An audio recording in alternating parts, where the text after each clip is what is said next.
علیکم ګرانو کتونکو. نن به موږ ستاسو وړاندې یو چکن کړای جوړو.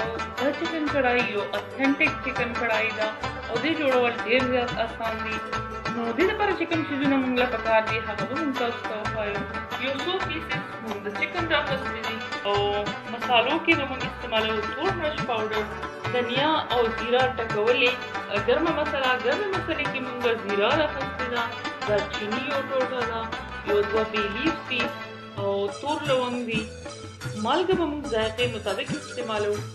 سور مرچ پاوډر او کورکمن پاوډر، دوه درې شنه مرچکي ورکوټي کټ کړي، ټکولې ادرک او اوږه، یو څو ټماټر کټ کړي او یو څو پیاز کټ کړي.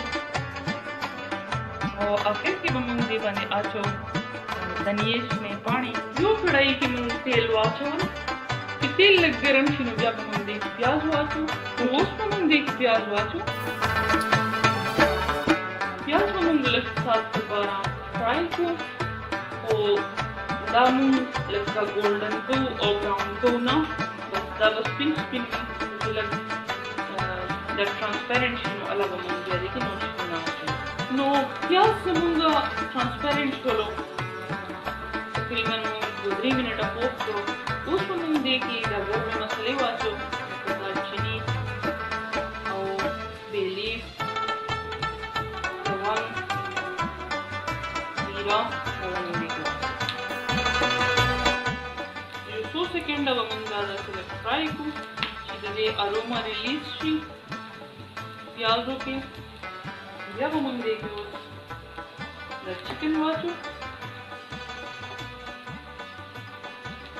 چکن زموږ فروزن دی، تاسو تازه استعمالولی شئ.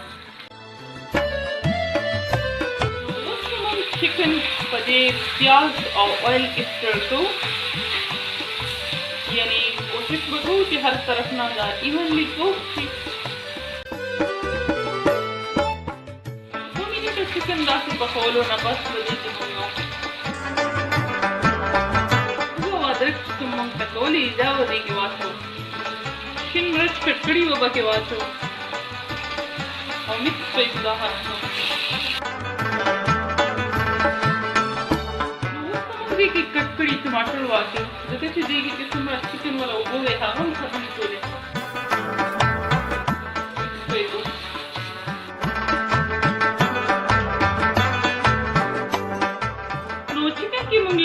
اوبه هم واچولې او بیا د دې سر موږ بند کړلو چې دا سټیم کې ښه پوخ شي.